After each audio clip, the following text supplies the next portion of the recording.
À 23h17, Dar es Salaam s'éteint d'un seul coup, en 7 minutes de blackout total qui arrache la ville à son bourdonnement numérique, comme si quelqu'un avait coupé l'oxygène. Une capitale que l'on présentait depuis des décennies comme un îlot tranquille de stabilité, découvre soudain que son lien au reste du monde tient un interrupteur que quelqu'un, quelque part, peut décider d'abaisser en invoquant, au besoin, la sécurité et l'ordre public. Depuis Ouagadougou, Ibrahim Traoré se demande jusqu'où cela nous concerne, et si demain ce noir gagnait nos écrans. Ce récit promet de dévoiler non seulement une coupure d'Internet de 7 minutes, mais surtout la mécanique précise par laquelle un État tente de reprendre la main lorsque la peur de perdre le contrôle dépasse la confiance dans ses propres institutions. Le bénéfice pour le spectateur est clair. Comprendre, en une grèce de lecture simple, comment naît un blackout politique et pourquoi il ne s'agit jamais d'un simple incident technique. Car derrière chaque câble désactivé se cache un calcul froid. Ce que l'on choisit de montrer, ce que l'on préfère taire, et ce que l'on espère éviter en étouffant la circulation des images au moment le plus sensible d'un scrutin.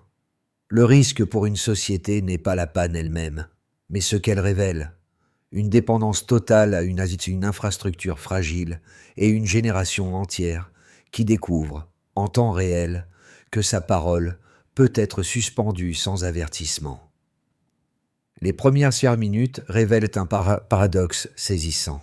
La panne totale n'a duré que 7 minutes, mais ses effets se sont propagés pendant des heures, comme une onde silencieuse traversant un pays habitué à se croire à l'abri. Et, dans cette même fenêtre minuscule, les relevés initiaux montrent une chute brutale et quasi simultanée du trafic, signe qu'un geste coordonné, plus qu'un accident, a réécrit la nuit tanzanienne.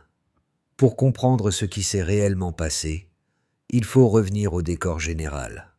Dar es Salaam, capitale économique au rythme dense, vivait un soir d'élections déjà tendues.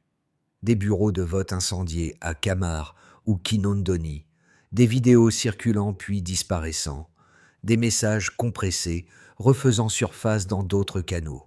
Les taxis facturaient leur dernière course, les rédactions bouclaient des articles calibrés pour ne pas franchir les lignes rouges, les étudiants terminaient des essais en se croyant à l'abri dans la lueur bleue du campus. Puis, en un clin d'œil, tout s'est figé. Ce blackout n'est pas un événement isolé. La Tanzanie, présentée pendant 60 ans comme le cœur calme de l'Afrique de l'Est, sans coup d'État ni guerre civile, avait construit un récit solide, celui d'une continuité qui protège. Pourtant, la combinaison de tensions électorales, d'incendies sporadiques et de rumeurs croissantes a suffi pour fissurer cette façade. C'est dans cet interstice que se comprend la portée réelle de la coupure.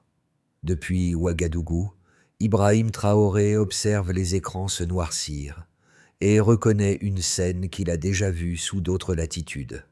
Un pouvoir qui tente de reprendre la maîtrise du récit en rétrécissant le champ visible.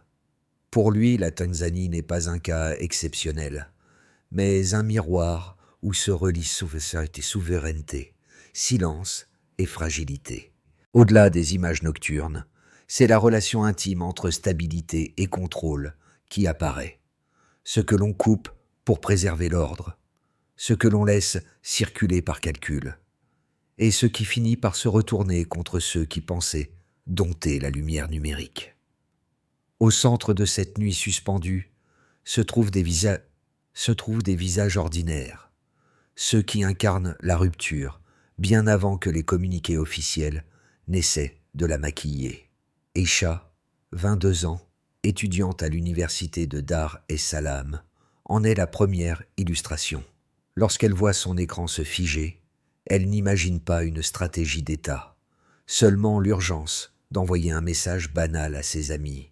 Mais le rien qui s'affiche, cet écran immobile, sans rafraîchissement, sans signal, devient pour elle un premier signe que quelque chose s'est déplacé dans l'ordre du monde. Autour d'elle, une seconde microcase se met en place. Les chauffeurs de taxi qui attendaient leur dernière course comprennent, presque simultanément, qu'ils ne reçoivent plus de notifications. qu'aucune commande ne tombe. Eux non plus n'ont pas de théorie politique, seulement un réflexe de terrain. Klaxonner pour prévenir, se tourner vers les passagers, échanger des bribes d'informations qui se contredisent, mais forment un bruissement. Ces trajectoires modestes montrent ce que les chiffres ne peuvent pas dire. Comment une coupure destinée à imposer le silence produit immédiatement une densité nouvelle de murmures et d'inventions.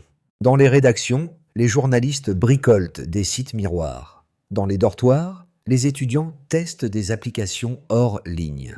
Dans les rues, les vendeurs ambulants cognent sur des casseroles pour signaler les zones où les marches improvisées se forment. Le so what s'impose ici naturellement. Une panne conçue pour réduire la visibilité crée, dès ses premières minutes, davantage de voix qu'elle n'en étouffe. Tout commence par un geste presque invisible. Un interrupteur abaissé, quelque part dans un centre de données, une instruction transmise à voix basse, une ligne de code exécutée sans annotation. Ce déclencheur, minuscule en apparence, bascule Dar es Salaam dans une obscurité numérique totale, alors que la ville s'apprêtait à clore une journée électorale déjà chargée de signes avant-coureurs. Les premières secondes ne produisent pas de panique, seulement un flottement. Les étudiants pensent à une panne locale. Les taxis imaginent un ralentissement réseau. Les journalistes soupçonnent une surcharge. Rien encore ne ressemble à une manœuvre politique. Mais la montée intervient rapidement, et avec une intensité qui dément toute explication technique. Les messages cessent d'arriver, puis les plateformes sociales se figent. Les vidéos de bureaux de vote incendiés, déjà rares, disparaissent pour être soudain, remplacées par des écrans gris. Dans plusieurs quartiers comme Kinondoni, des témoins décrivent dans des rues silencieuses, où seuls les klaxons tentent de recréer un fil d'information. Les rédactions comprennent, presque en même temps, que la panne est générale. Des chefs de service ordonnent la sauvegarde hors ligne des articles. Des reporters se déplacent à moto pour échanger des cartes SD en main propre. Dans un pays habitué à la stabilité, cette chorégraphie improvisée ressemble à un exercice de survie. Au palais de Dodoma, la pression devient visible dans les couloirs. Des ministres rédigent des communiqués prudents. Certains parlent de maintenance, d'autres de afflux inhabituel. Pourtant, dans un document estampillé « Top secret », 3 mots résument l'état réel des lieux. Situation incontrôlable. Pendant ce temps, les opérateurs télécoms reçoivent des instructions ambiguës. On leur demande de stabiliser la charge, limiter les interférences, protéger le réseau. Tous comprennent le sous-texte. Réduire la circulation de contenus qui pourraient modifier le cours d'un scrutin encore en cours de dépouillement. La crête de l'événement survient quand les premiers enregistrements du blackout traversent les frontières. À Ouagadougou, Ibrahim Traoré suit les vidéos qui réussissent à franchir les pare-feux tanzaniens. Il identifie immédiatement un schéma familier. Un État inquiet face à des images incontrôlées. Un récit officiel fissuré par des fragments captés au téléphone. Une jeunesse déterminée à ne pas disparaître dans le silence. Pour lui, ce qui se déroule en Tanzanie n'est qu'une variation d'une leçon déjà observée ailleurs. Le pouvoir croit qu'un câble peut suffire à restaurer l'ordre, mais un câble ne maîtrise jamais les conséquences. Puis viennent les Duchamp, ces répliques qui remodèlent la nuit tanzanienne de l'intérieur. Dans les campus, les étudiants improvisent dans des réseaux maillés hors ligne. Dans les rues, les vendeurs ambulants jouent le rôle de relais d'information en cognant sur des casseroles. Dans les taxis, les conducteurs reconstruisent une carte orale du blackout. Les jeux journalistes, eux, créent des sites miroirs hébergés hors du pays, tandis que les rédactions s'organisent pour contourner les suppressions ciblées de vidéos. Chaque tentative de verrouillage produit une nouvelle brèche. Chaque restriction dévoile une nouvelle ressource. L'État poursuit néanmoins sa séquence de contrôle. Les soldats s'apparaissent devant certaines salles de rédaction. Un rédacteur en chef disparaît sur le chemin du retour. Les plateformes en ligne voient leur contenu revenir sous des formes compressées, circulant par VPN ou clé USB. Les tribunaux, eux, deviennent inaccessibles. Un greffe fermé pour maintenance. Un dossier introuvable.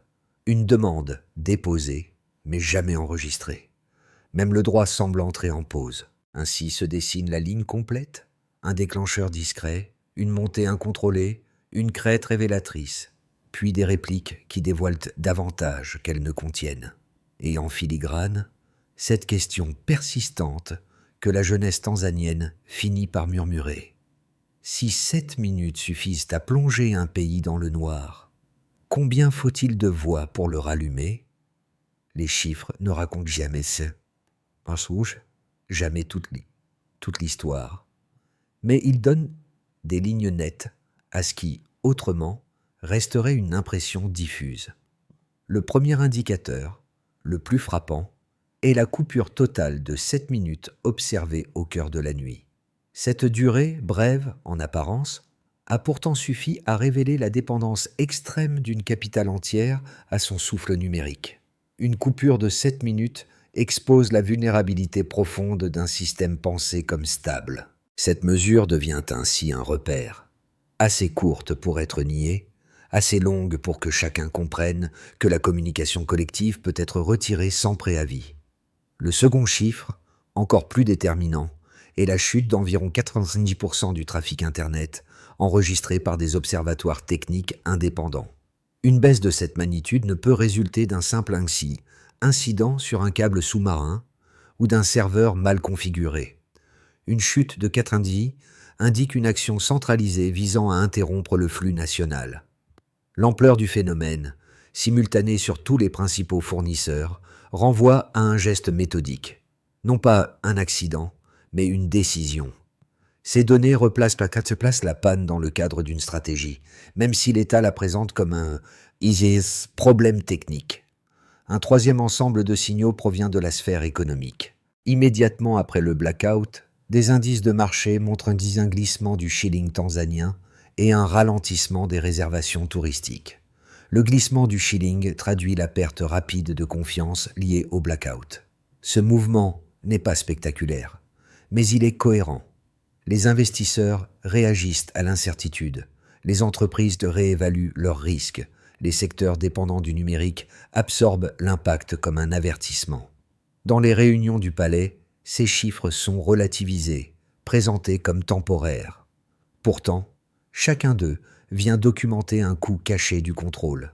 Depuis Ouagadougou, Ibrahim Traoré suit ces indicateurs avec l'attention d'un dirigeant habitué aux corrélations entre souveraineté, stabilité et perception extérieure. Dans les données de trafic, dans les variations de devises, dans la propagation des hashtags, il voit non seulement l'évolution d'une crise, mais aussi la mesure d'un fossé, celui qui sépare le récit officiel d'un état de la réalité vécue par une jeunesse inquiète de perdre sa voix. Les chiffres deviennent, pour lui, un langage parallèle qui contourne les discours. Ces données ne suffiraient pas à elles seules si elles n'étaient accompagnées d'un changement dans les comportements quotidiens. Les chauffeurs de taxi modifient leurs itinéraires, les commerçants adaptent leurs horaires, les rédactions réorganisent leur réseau de communication parallèle. On observe, dans chaque quartier, une tension invisible. Les gens parlent plus bas, vérifient leur téléphone, surveillent l'apparition de soldats près des bâtiments administratifs. Ce sont des indicateurs non quantifiables, mais cohérents avec les chiffres formels qui documentent une coupure délibérée. Les analystes occidentaux, souvent éloignés du terrain, voient dans ces variations des signaux techniques.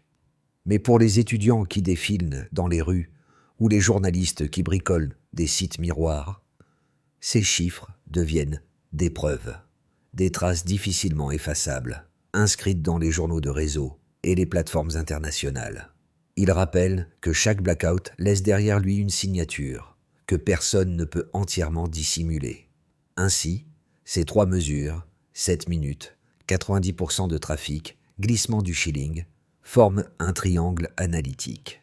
Chacune éclaire une facette d'un même phénomène, la tentative de maîtriser le récit par la réduction de visibilité. Et chacune révèle, inversement, la manière dont une société réagit dès que cette visibilité disparaît. Pour comprendre pleinement la logique qui a conduit à la coupure, il faut d'abord prendre au sérieux les arguments avancés par le pouvoir, sans les caricaturer. Le premier argument repose sur une idée simple.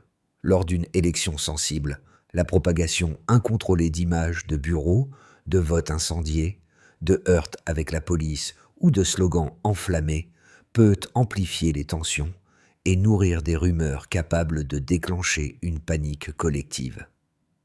Les conseillers du gouvernement insistent sur le fait que la Tanzanie, longtemps perçue comme l'un des pays les plus stables de la région, ne peut pas se permettre une explosion d'informations brutes au moment où chaque geste est interprété comme un signe politique. Selon eux, la coupure temporaire serait donc un outil exceptionnel, mais nécessaire pour maintenir l'ordre public.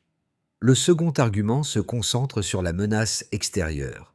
Les responsables évoquent la possibilité d'ingérence, de manipulation numérique, venue de l'étranger ou de campagnes coordonnées, cherchant à exploiter les failles du scrutin. Face à cette perspective, contrôler la circulation des données apparaît, dans leur lecture, comme une mesure de prudence visant à protéger la souveraineté du pays. Ils rappellent que la stabilité dont la Tanzanie s'enorgueillit depuis plusieurs décennies n'est pas un acquis éternel, et que des décisions difficiles peuvent être requises pour éviter un dérapage. Pourtant, lorsque l'on confronte ces arguments aux faits observés dans la nuit du blackout, le récit officiel se fissure. Les journalistes ayant tenté de documenter les incidents ont vu leurs cartes de presse confisquées. Un rédacteur en chef a disparu sur le trajet du retour, sans explication publique. Les plateformes ont supprimé des vidéos, puis les ont vues réapparaître sous forme compressée, circulant par VPN ou clé USB, signe que l'objectif réel n'était pas seulement de calmer les esprits, mais de réduire la visibilité de certains contenus. Dans les campus, des étudiants ont discuté à la lumière d'une bougie d'un recours constitutionnel, montrant que la question dépassait largement une simple gestion de rumeurs. Ces éléments, issus directement de l'expérience de terrain, ne nient pas les inquiétudes du pouvoir, mais ils en montrent les limites. La coupure a peut-être protégé temporairement certains récits institutionnels, mais elle a aussi déclenché un mouvement d'ingéniosité citoyenne qui a rendu la censure plus visible que les images qu'elle voulait cacher. Au milieu de la crise, un renversement silencieux se produit, non pas dans un palais, ni dans une salle de rédaction, mais dans une cour d'université, où apparaissent des tracts portant un seul mot, UAZ, transparence. Ce mot, d'abord murmuré, se transforme en chant, puis en rythme. Ce n'est plus un mouvement organisé, mais une idée qui circule de téléphone en téléphone, de clé USB en clé USB, franchissant les checkpoints, les coupures et les effacements. Une chanson, Sauti ya Uhuru, traverse la ville comme une étincelle obstinée. Des fresques représentant Aïcha surgissent à Zanzibar, Lusaka ou Johannesburg, avant d'être effacées au matin, mais déjà photographiées, partagées, archivées. L'effacement devient lui-même une preuve. Depuis Ouagadougou, Ibrahim Traoré voit défiler ces images et reconnaît un glissement profond.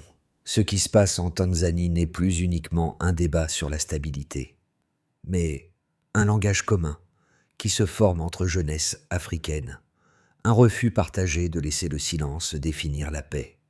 Cette bascule, discrète mais irréversible, marque le véritable milieu du récit. Un pouvoir qui croyait contrôler l'obscurité découvre que l'obscurité peut porter une lumière plus tenace que prévu. Les conséquences de la nuit noire tanzanienne ne se mesurent pas seulement dans les données techniques ou les discours officiels. Elles se déploient en cercles successifs qui touchent la vie quotidienne, les capacités économiques, les dynamiques de jeunesse et les équilibres régionaux. 4 groupes en ressentent les effets de manière distincte, mais étroitement liés. Dans les quartiers de Dar es Salaam, le retour apparent à la normale n'efface pas la prise de conscience née pendant les 7 minutes de silence numérique. Les bus circulent, les marchés rouvrent, la mer scintille aux abords de Kigamboni, mais chaque écran noir demeure une cicatrice. Les familles comprennent désormais qu'un simple geste administratif peut suspendre leur conversation, leur paiement, leurs liens avec la diaspora.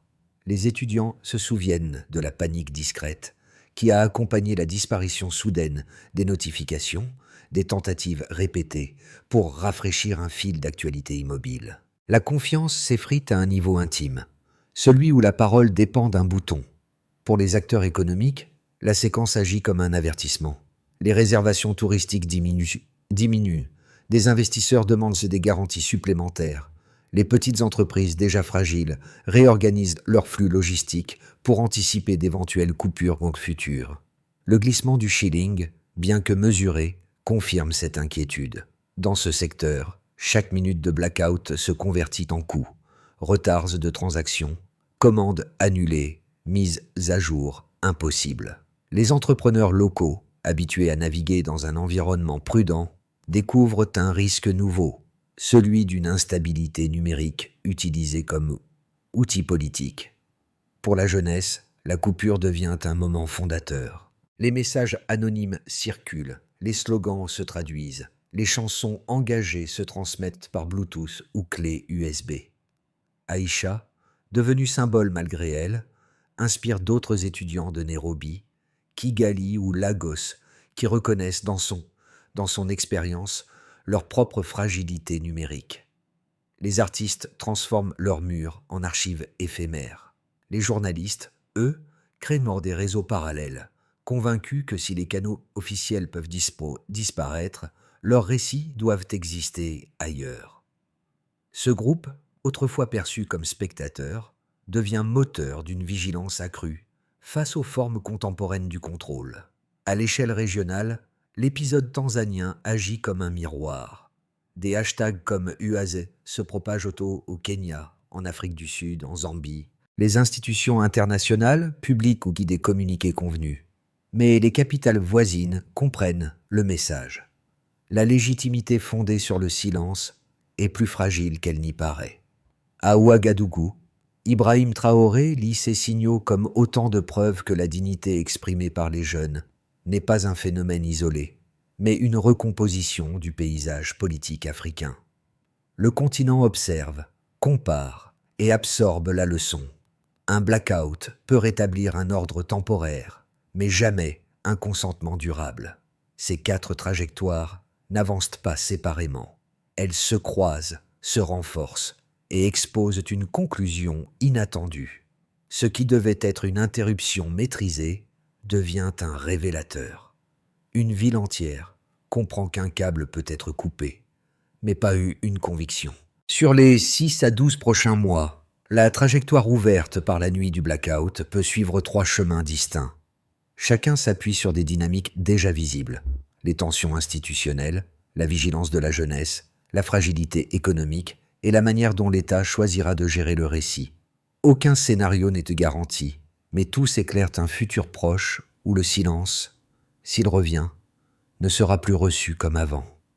Dans cette configuration intermédiaire, l'État maintient une ligne dure, tout en desserrant légèrement les mécanismes les plus voyants. Les coupures d'Internet deviennent moins fréquentes, mais la surveillance reste active. Les lois sur les médias ne sont ni vraiment durcies, ni véritablement assouplies. Les gays journalistes prennent davantage de précautions. Les rédactions renforcent leur circuit de diffusion hors ligne. Les activistes se replient sur des réseaux plus fragmentés. Uaze survit comme un murmure persistant. Bracelets, chansons, fresques timides sur les murs.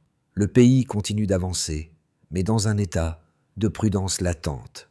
Ici, l'impact économique du blackout, conjugué à la crainte d'un isolement régional, pousse certains responsables à plaider pour une forme d'apaisement. Les autorités reconnaissent implicitement que l'obscurité ne peut plus être utilisée comme levier sans coût et acceptent des garanties minimales. Transparence accrue sur les coupures, meilleure protection des journalistes, consultation technique avec des observatoires extérieurs. Les jeunes obtiennent quelques victoires symboliques, non pas une transformation radicale, mais un changement d'atmosphère. Le pays respire, sans rompre avec son cadre institutionnel. Dans la voie la plus dure, les coupures deviennent un outil assumé, utilisés pour prévenir chaque moment de tension. Les arrestations ciblées s'intensifient. Des figures comme Aïcha sont poussées à l'exil ou réduites au silence.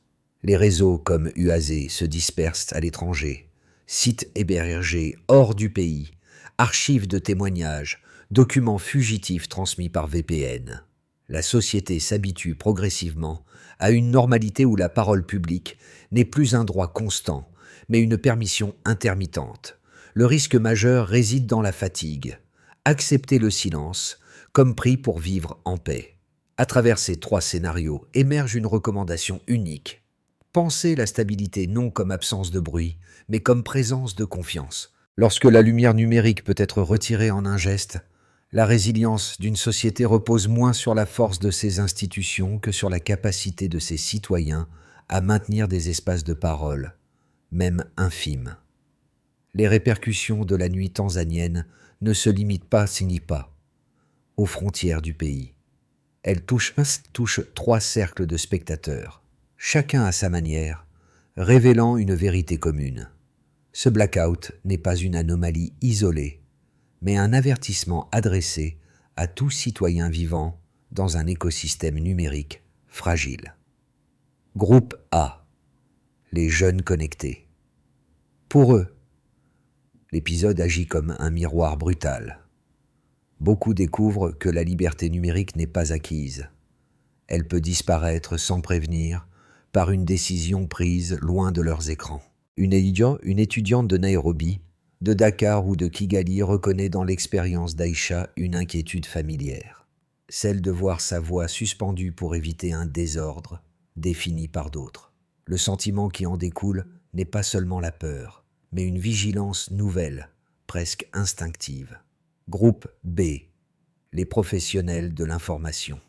Pour les journalistes, blogueurs, photographes, rédacteurs des médias traditionnels ou indépendants, la coupure tanzanienne rappelle une règle essentielle. La liberté d'informer ne tient jamais seulement aux lois, mais à l'accès constant aux infrastructures. La confiscation d'une carte de presse, la présence de soldats devant une rédaction, les vidéos supprimées, puis réapparues sous forme compressée. Tout cela résonne comme un scénario qu'ils ont déjà connu ou qu'ils redoutent. Leur réaction immédiate est pragmatique. Renforcer les copies hors ligne, multiplier les sauvegardes, organiser des réseaux parallèles. Groupe C.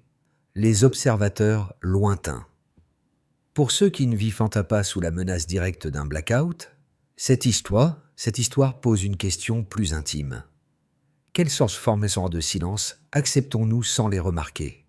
La disparition d'une vidéo, l'absence d'une notification, la fermeture temporaire d'un site deviennent des signaux minuscules, souvent ignorés, mais qui dessinent une même structure, des zones d'opacité que l'on finit par trouver normales.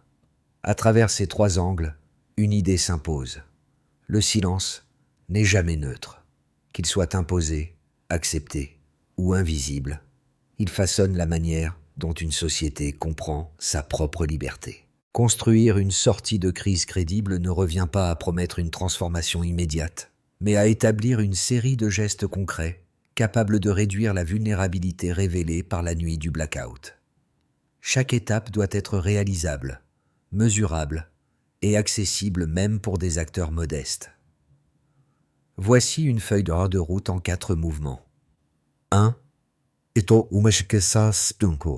Documenter systématiquement. Collecte, archiver, protéger. Les sites d'archives comme UASI, les journaux techniques, les listes de personnes disparues et les copies hors ligne créent un socle de preuves impossible à dissoudre. Conserver les faits limite le pouvoir du récit officiel. C'est la première barrière contre le silence imposé. 2. Étendre les réseaux horizontaux. Relier campus, quartiers, associations, rédactions. Les étudiants de Kigali, d'Accra ou de Lagos ne partagent pas seulement des slogans.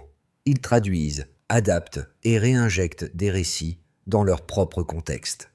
Cette circulation crée une vigilance collective qui dépasse les frontières. Dans ce maillage, les phrases d'Ibrahim Traoré sur la dignité deviennent des repères, non comme slogan, mais comme langage commun. 3.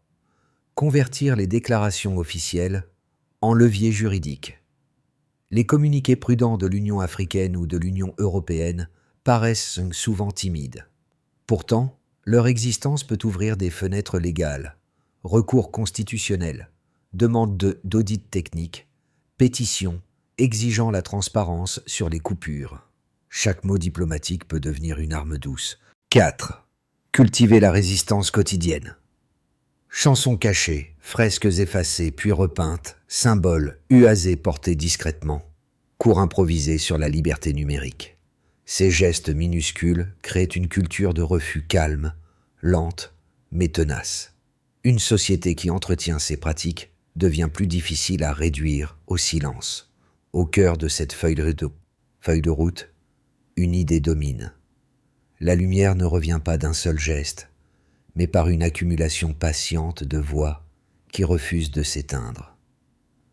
Quand le récit touche à sa fin, ce ne sont ni les bureaux ministériels, ni les rapports techniques qui reviennent en mémoire, mais les gestes minuscules aperçus dans la nuit.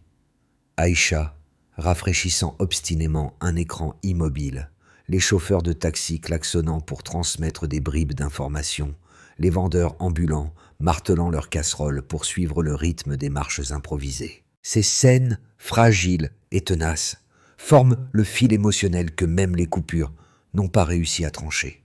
Dans d'autres villes d'Afrique, des étudiants reconnaissent dans ces images leur propre quotidien. Et la phrase d'Ibrahim Traoré sur la dignité comme véritable richesse du continent circule comme une forme de validation silencieuse. Elle rejoint les chansons copiées sur clé USB, les fresques fugitives repeintes à l'aube, les bras levés d'Aïcha devenus motifs, puis symboles, puis souvenirs partagés.